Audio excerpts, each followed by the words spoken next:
Harshita, you have chosen Mr. Vishal Ladia for the question. Please, Mr. Vishal.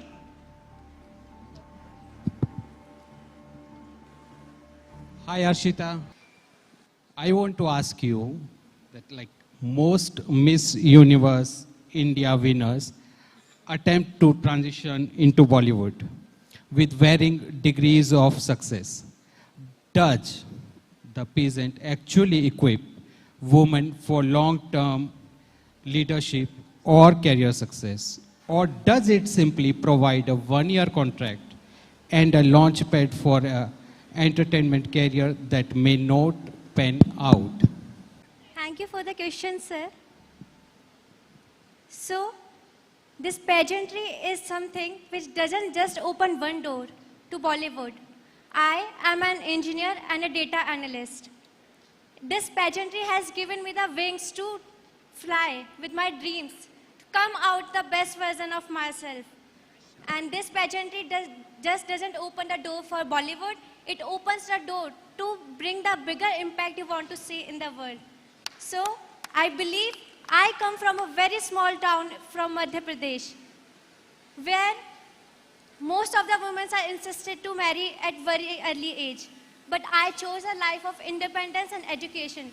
Today I am a data analyst and working at an international bank. Alongside my corporate career, this platform has given me the opportunity to continue with my dream. So this universe platform just doesn't open the door to Bollywood, it opens the door to everything which we once dreamed of. And I believe it will open the door for me as well. Thank you so much. Thank you, Ms. Harshita Sahu. Please give it up for Harshita. Thank you, Harshita. Up next, we have Riya Tirkey.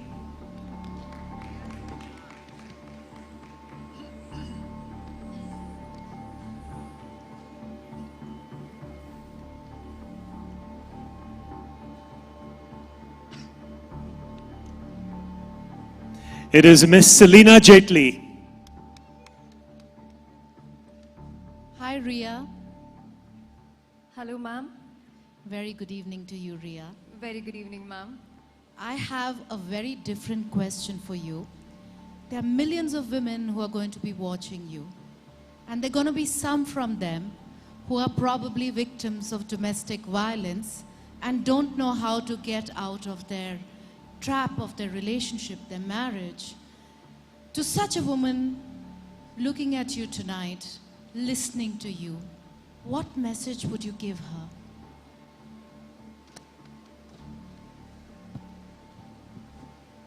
Good evening, everyone.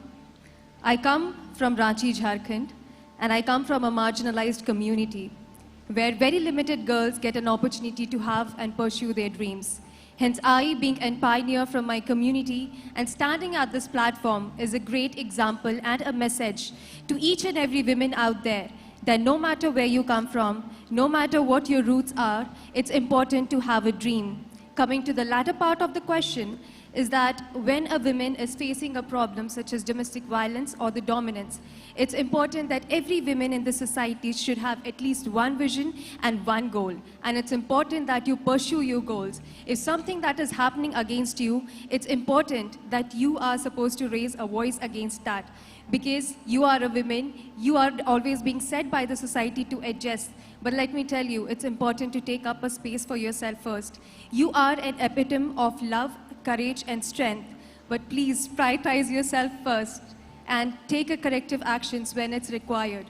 But when we talk about the society, it's important that correct environment and prosperity is being provided to a women. Only then the women can grow and nurture in the best way possible with a progressive mindsets. Thank you so much. Have a great evening ahead. Thank you, Ms. Riya Tirkey. I please request on stage Sritara Pasricha. Please give it up for Sritara.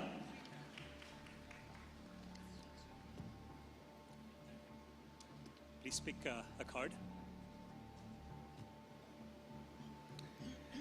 Okay, Sritara has picked Dr. Shruti Khare. Hi, Sitara. Are followers and social media influencing Are followers and social media influence becoming more and more important than actual poise, intelligence, and advocacy?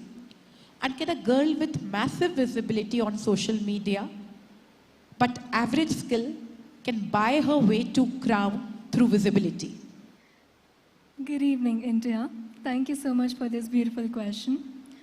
I believe that social media has a huge and great impact in today's world. If we talk about followers, I don't really think so. Followers matter so much. What truly matters is your authenticity and what you are bringing on the social media, what you are showcasing, the impact that you are making. No matter how much likes and how much shares you are getting, but if you are true to yourself, I think you are going on the right way. Thank you so much. Thank you, Sritara, for that poised response. Please give it up for Sritara Pasricha. Thank you so much. Up next, we have Pinky Basumatary for her top 11 Q&A.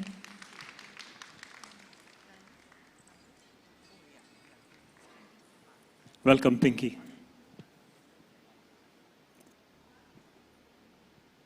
Okay.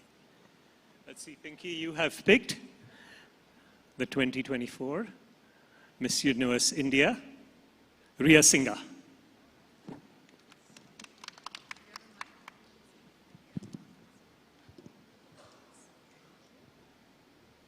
Hi, Pinky. Hello, ma'am. Good evening. How are you feeling? I'm feeling absolutely great. Contestants often undergo intense dieting, fitness regimes, and sometimes cosmetic surgery. At what point does the pursuit of Miss Universe standard cross the line from healthy discipline into promoting an unattainable and potentially dangerous beauty standard for young Indian women? Ma'am, could you repeat the question? Yes, I can. Contestants often undergo intense dieting, fitness regimes, and sometimes undergo cosmetic surgery. At what point does the pursuit of Miss Universe standard cross the line from being healthy discipline into promoting an unobtainable and potentially dangerous beauty standard for young Indian women? As I come from a very small place and a underrepresented community, a girl like me has come in this stage with my authentic self, with my original face. I have never did any diet in my pageant journey. I have never restricted myself to do anything or any cosmetic surgeries. I believe that a true queen is pure with heart, they are relatable. They're someone who inspires the other young girls to become like them. And it's not only about the outer beauty, it's about our inner beauty, the way we can change our society, the way we can give efforts to bring a positive change in our world. That's the real beauty we, Miss Universe India, should have. Thank you. Thank you, Pinky. Thank you for this response. Kezia Lis Bejo.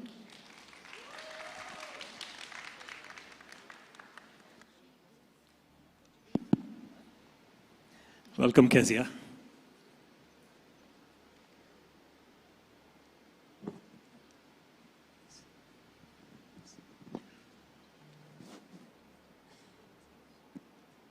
It is Dr. Rajiv Shrivastava.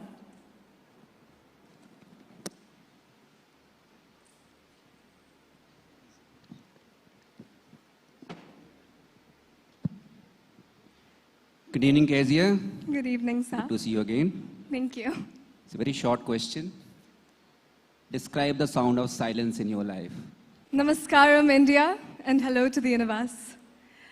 To me, silence, I believe, is what I experienced just a few minutes ago. The calm before I enter a stage.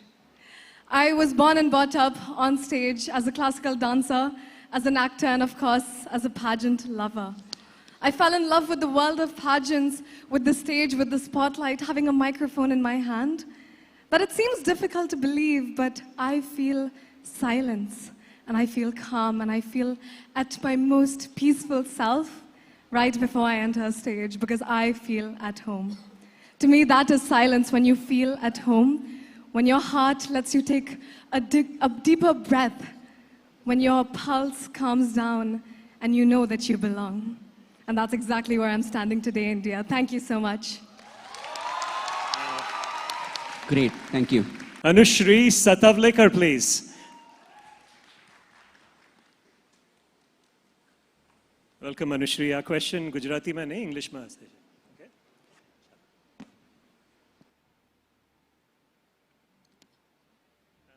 Anushree has picked Vashi Rautela.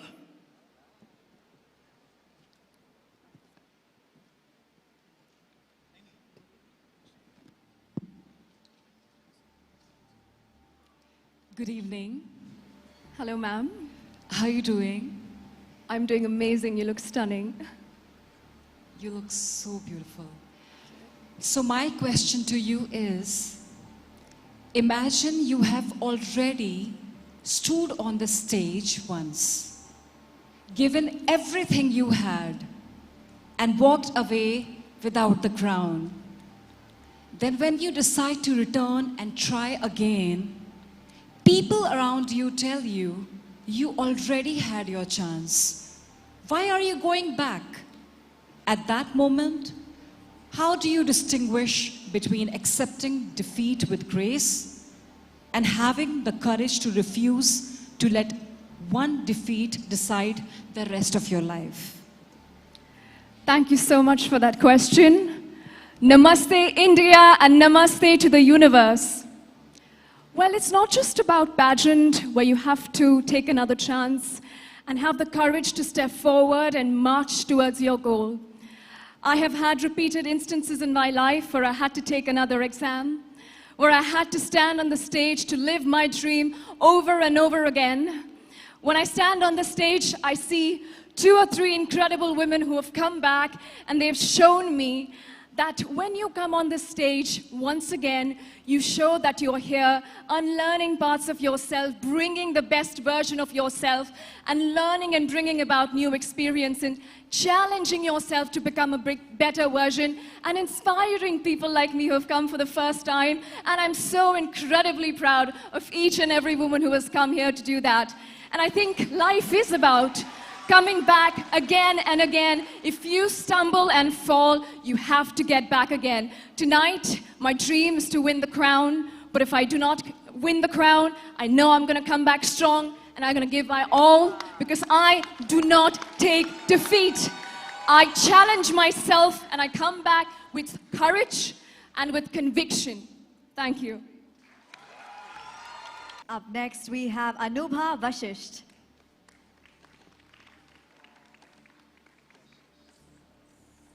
Welcome, Anubha.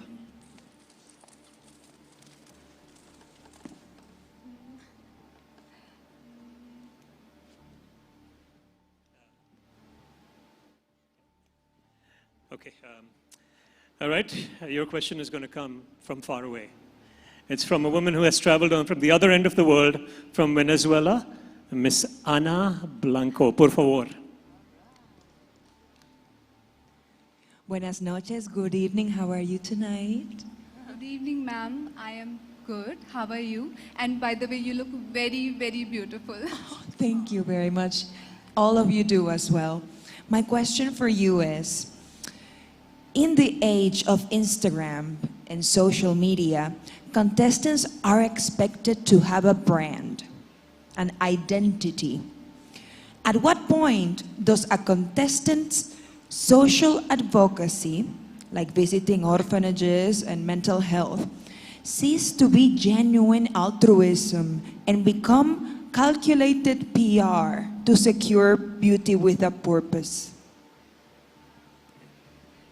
Thank you for your question, ma'am. In 2024, I participated in Miss Universe India, and I knew that I need to have an advocacy. I was a makeup educator back then, so I thought, why not start an advocacy which matters to me a lot, which is education. So I started teaching underprivileged women the art of makeup. And when I saw the happiness in their eyes, it gave me a fulfillment that nothing have ever given me. So I might have started that advocacy for the sake of pageant, but it has become my lifeline now. I cannot live without teaching those women the art of makeup and thinking about the day when they become financially independent and live the life of happiness, privilege, and courage. Thank you. Thank you, Anubha. Yes, thank you. Up next, we have Anshika Chaudhary. From Rajasthan itself, Anshika Chaudhary.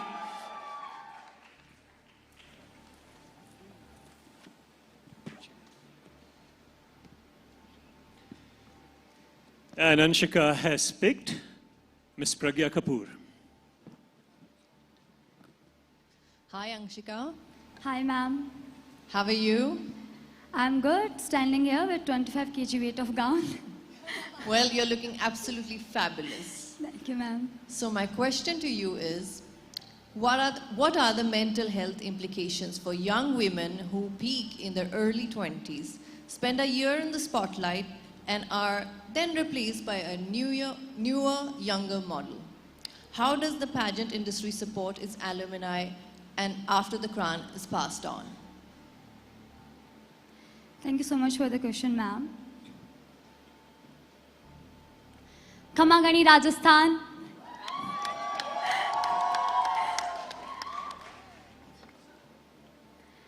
As a medical student, I have experienced so many things, from healing to care the patients.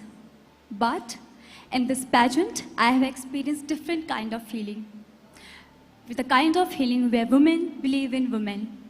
I came here surrounded by competitors, but I live by women, inspired, loved, and supported me, especially in doubts. In that pageantry, if I say that the alumni doesn't get anything, that would be wrong. Because I can see Manika Vishwakarma, she's also from Rajasthan, and she did an incredible job. After seeing her, I got the chance. I choose to be here. And that's all make me here. To be honest, I come from a very simple background where glamorous means nothing. I choose to courage, I choose to come here, and you know what, I can proudly say that I deserve it to be here on this stage in front of incredible judges. Thank you so much, ma'am. And thank you, Anshika. Deepali, please, representing Jharkhand. Ms. Deepali Raya, please. Okay, Deepali, who do you think it's going to be? Okay, that's a good response. And it is the original queen that brought joy to our country. One Miss Universe back in the 90s, Miss Sushmita Sen. We're all awaiting your question. Hi, Jan Mary. Hello, ma'am. Deepali, you look beautiful, so do the rest of you. First of all, ladies and gentlemen, a huge round of applause for all of them. बहुत हिम्मत चाहिए होती है to stand there and answer these very, very complicated questions. Well done, you guys. I also would like to tell you, Deepali, जहाँ मन करे, आपको जिस भाषा में जवाब देना हो, आप उस भाषा में बोल सकती हैं. You don't have to speak in English if you're not comfortable, right? So here's your question. The times we live in, it is very easy to be influenced. है ना? कोई भी कुछ भी बोलता रहता है ना? How do you know then when to lead and who to follow? Thank you so much for the question, ma'am. And Johar Universe. I think in the time of social media and when everybody is influenced easily, I believe in myself, I believe in my own mindset, my own thoughts, and I think we should be wise enough to choose for ourselves. I come from a very conservative background where women are often told what they cannot do, and I have always chosen and taken choice for my own self. So, my own experiences has taught me that what to follow and where to lead. Thank you so much. Thank you, Ms. Deepali Raya, for that very thoughtful question. Yeah? Shweta, over to you for the next participant here. Up next, we have Tejaswini Shrivastava.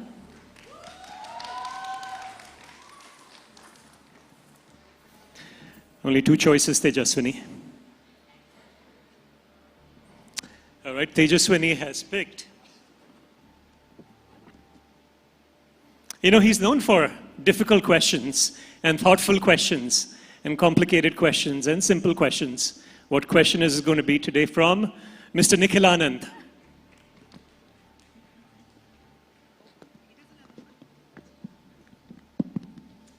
Hi, Tejaswini. Hello, sir. My question to you is, India is often presented through nostalgic, monolithic lens of tradition. How would you define the modern Indian woman in a way that is authentic, inclusive of our vast diversity, and not a westernized version of an Indian stereotype?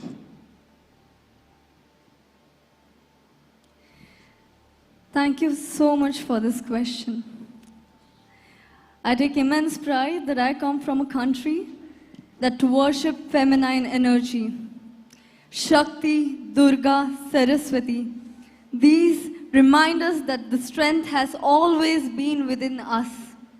We just need to look inside us and reflect. I believe that this is the culture that I represent, and it cannot be westernized ever. So I would like to tell you all that everything is within us. You just need to dig deep. Thank you so much. Thank you, Tejaswini. Everything is in us, and thank you for giving your all here. Let's go to the next contestant. The last and final contestant for our Q&A is Vaishnavi. Vaishnavi representing the state of Tamil Nadu. Only one option. Okay. And this is, well, we have a double role here, as we have in Bollywood. So, this is back to you, Mr. Glamanand. Hi, Vaishnavi. Hello, sir. My question to you is, you represent the entire nation, but your identity is rooted in a specific reason, language and culture. How will you ensure that your personal story doesn't inadvertently become the default Indian narrative, and how will you actively champion the stories from the parts of India you have never visited? Thank you so much for that question, sir. Well, namaskara and vanakkam, universe. Good evening, ladies and gentlemen. One thing that I would like to tell you is communication is never ever a barrier. I was never great at Hindi in the beginning because I'm a South Indian. A lot of people told me that I had a South Indian accent. I took the intent and effort to learn. I don't represent a part of India. I represent India. This is the beauty of India. Ladies and gentlemen, we come from a country where there is so much of culture and tradition. We do not need communication to be our barrier.